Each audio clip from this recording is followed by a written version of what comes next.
Então é o seguinte, hoje eu vou tentar mostrar um pouco do Nest.js. Esse curso vai ser baseado um pouco de tudo que eu aprendi nesses últimos anos trabalhando com Nest.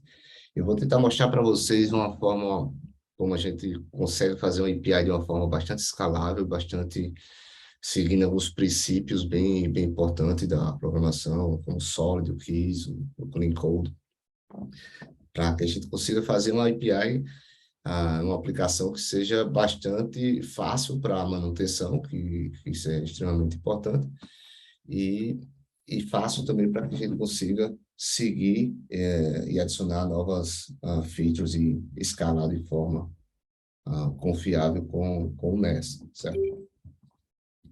Um pouquinho sobre mim, você já sabe, sou Core Developer do Rocket Tools, que é uma coleção de bibliotecas que a gente utiliza no Nest para agilizar no desenvolvimento e na construção rápida de novas APIs.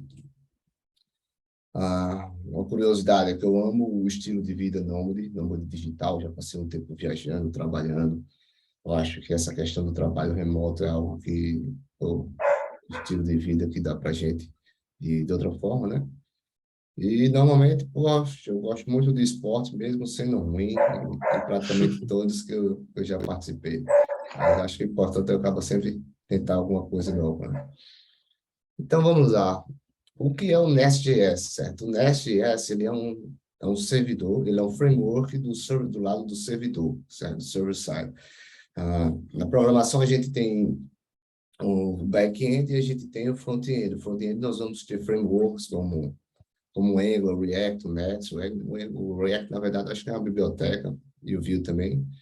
E o Nest, ele vai ser o concorrente direto do Sails.js, do Express, do Meteor e de outros frameworks que são baseados em JavaScript, são baseados no Node, utilizando o JavaScript, mas que é responsável para que a gente consiga fazer toda essa integração e comunicação do lado do servidor, certo? Seria como se a gente tivesse aqui uma linguagem pau a pau aqui com Java, com .NET. Vai ser uma linguagem que vai ficar totalmente do lado do servidor, baseado em JavaScript. Como eu falei, a gente consegue utilizar tanto para front-end quanto para o back-end, né?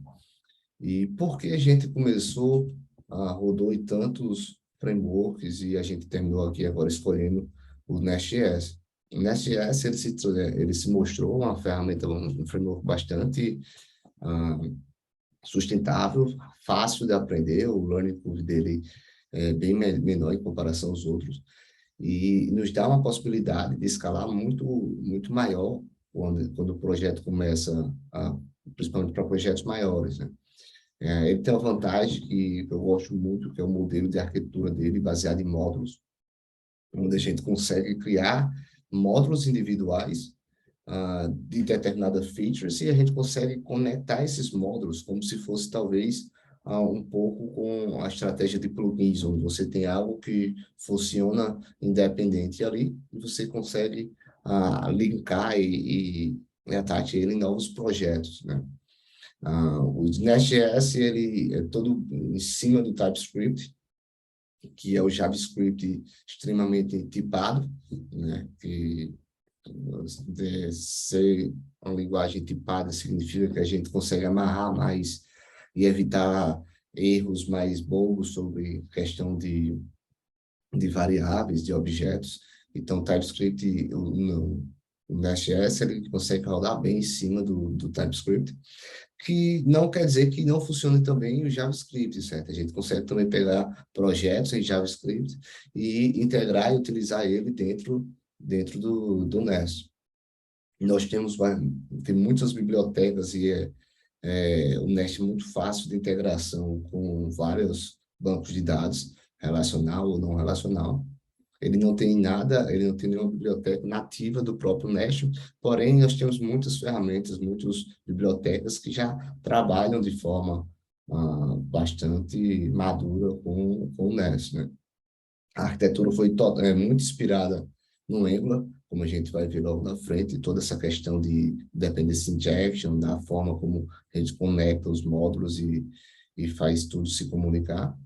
Tem uma documentação sensacional, cara. Eu botei em cada slide que a gente ia botando, eu coloquei no link, no final das páginas, um link direcionando para a documentação sobre o Nest. E eu super aconselho vocês, a documentação do Nest vai ser sua melhor amiga, é a minha até hoje, tudo que você precisar, vai lá, sempre tem, em algum cantinho escondido lá ou não, uma explicação bastante clara de como funciona. E o Nest também ele pode ser utilizado segundo vários padrões, né?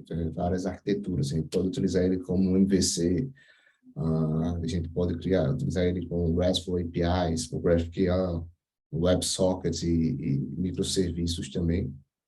Nesse curso, eu vou focar principalmente na criação de uma RESTful API,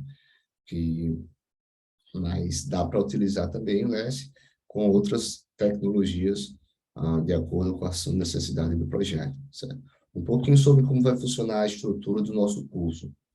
Nesse curso, ao final do nosso curso, a ideia é que a gente tenha uma estrutura inicial de um projeto, que vai ser um projeto que você pode utilizar para criar qualquer outro projeto seu. Então, nós vamos ter o que a gente chama de um boilerplate, um starter project, que é tudo que você precisa normalmente, na grande maioria dos casos, inicialmente de um projeto, para você começar um projeto, que é o quê? Você normalmente precisa, quase todo projeto precisa de usuário, de roles, de autenticação, de autorização, talvez de uma opção, de uma funcionalidade de fazer upload no e-mail, ou de jogar para o S3, de uma funcionalidade de log, ou de uma funcionalidade de enviar e-mail.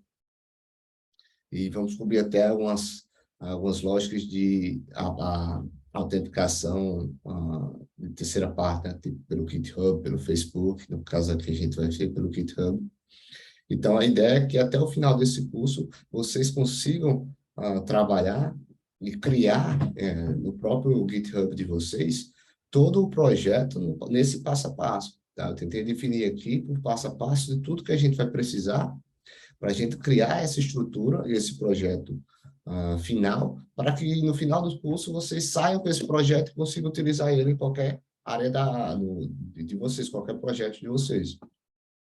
O curso vai estar dividido em 8 módulos. Cada módulo vai ser uma aula de até 2 horas, onde eu dividi da seguinte forma. O módulo 1, a gente vai ver um pouco mais da introdução e dos princípios mais core do Nest.js, que é os controles, os providers e os módulos. E o Nest ele gira muito em cima desses 3 pontos. No módulo 2, a gente já vai começar a ver mais um pouco do banco de dados, como vai fazer essas relações, como criar os bancos, como é que o Nest trabalha com isso. A gente vai ver também um pouco dos pipes, das validações, o que são os pipes, como a gente utiliza para fazer as validações da entrada de objetos, dos DTOs, como é que a gente trabalha com DTO no Nest, e como criar alguns decorators, que os decorators são classes que a gente anota em cima do método da propriedade, que consegue fazer uma determinada lógica baseada na metadata do metadeira da própria aplicação. O Dash vai reconhecendo esses annotations de acordo com o que for preciso. Quando a gente já tiver a parte inicial de alguns usuários, de alguns roles, a gente vai começar no módulo 3, que vai entrar com a parte de segurança. Então, a gente vai entender um pouco como é que funciona a autenticação, como é que funciona a autorização, como é que a gente cria essa parte customizada, como é que faz a criação de hash, de password, como é que a gente faz toda essa parte responsável pela autenticação e autorização do nosso sistema. Até aí a gente já tem uma estruturazinha legal que já se economiza muito tempo. Mas aí vamos acrescentar ainda um pouco mais, porque no módulo 4 a gente já começa a ver a questão de upload e começa a entrar um pouco mais em alguns conceitos do Nest que são mais fortes, assim, como o middleware, os exception filters, os interceptors e outras coisas que e começam a funcionar um pouco mais, assim, que a gente vai ver que agrega bastante valor na nossa, no nosso projeto. No módulo 5 a gente já vai introduzir como funciona a questão de e-mail, como é que a gente começa a adicionar logs nos nossos sistemas, e a gente vai ver algo bastante interessante do Typorama, que é o Seeder e o Migration. O Seeder é algo que a gente utiliza muito para testar. É o que normalmente toda aplicação ela começa quando você vai trazer ela para o seu ambiente local, você tem que começar a preencher manualmente vários dados, talvez uns usuários, algumas informações que você precisa deixar pré-definida, ou você precisa popular ela no seu banco local para poder que o sistema funcione. O Cira, ele faz isso, a gente vai ver como é que a gente cria todos esses dados automaticamente, para que qualquer pessoa, quando assim que baixe a sua aplicação, já crie o banco de dados e já crie todos os dados predefinidos lá para a gente, para que ele consiga já utilizar a aplicação. E vamos ver também um pouco do migration. Migration é como que a gente consegue versionar os códigos do nosso banco de dados. Ou seja, a gente vai começar a criar vários arquivos, onde cada arquivo tem um script sobre as mudanças que a gente fez naquele commit. Dessa forma, a gente consegue também, além de a rastrear o versionamento e as mudanças do nosso código, a gente consegue também versionar o nosso banco de dados. No módulo 6 a gente já começa um pouco mais avançado do Nest também. A gente já começa a ver como é que a gente consegue trabalhar com módulos genéricos, como é que a gente trabalha um pouco com performance, utilizando cache, e como é que a gente integra também o nosso upload direto para o S3. Normalmente, muitas aplicações a gente não consegue deixar salvando muito no servidor local, no nosso servidor, por conta de espaço. Então, é muito comum a gente utilizar o S3 para fazer esses uploads. E tem um conceito bastante interessante, que é o Task Fixtures. Task Fixtures é o conceito de você deixar o seu ambiente de teste, os seus testes de unidades, o seu projeto de teste, dentro de um ambiente totalmente controlado, com os dados corretos, de situações onde você controla ele de forma mais tranquila.